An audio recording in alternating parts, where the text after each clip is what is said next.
Can you tell us a bit more about how chemotherapy regimes are spaced out and why that happens, why those kind of treatment cycles and gaps happen?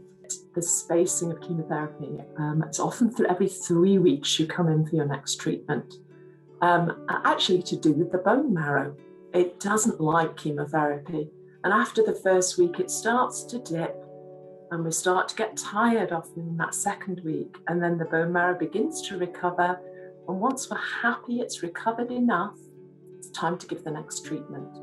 Don't panic if they send you away for a week to let the bloods recover a bit more or you recover a bit more.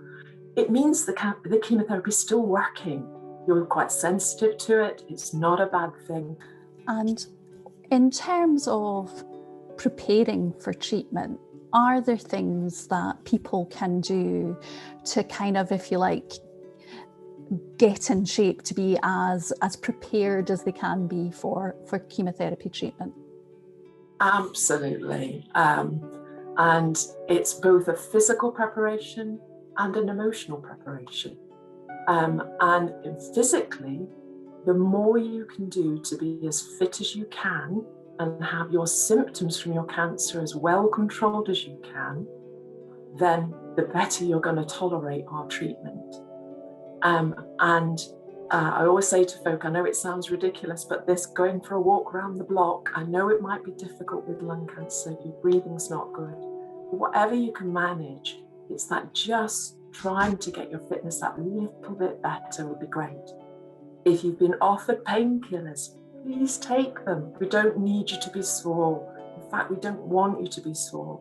That drags your fitness down and you're not going to tolerate treatment as well. So please take the symptom relief that you've got.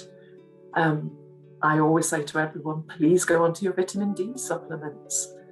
We know a lot of patients are vitamin D deficient, and we now know that affects the immune system. Please take your supplements, simple tablet once a day.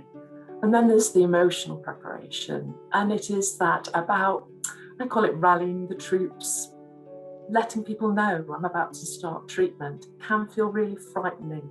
People are really, really keen. Your friends and family will be over keen to help. And just even practical things like, you know what, when I start treatment, I might not feel like doing the shopping the week afterwards. Could you possibly help me with the shopping that week? And it's that you're part of the community. Let people support you. But it's that emotional preparation that, okay, I'm doing this because I want to get better and I want to get my cancer under control. So I'm going to prepare emotionally. This is okay. It's going to have some side effects. Also, it's going to have some benefits for me. I'm going to get the amount of support I can. I think you've touched on something really important there, which is when we as people are used to being in charge of our lives and being responsible for them, it can sometimes be quite hard to accept help from other people.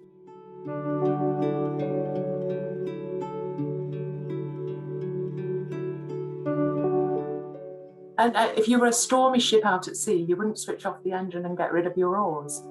You need those supports, those helps to be able to steer through that stormy sea. You're still in charge of the boat.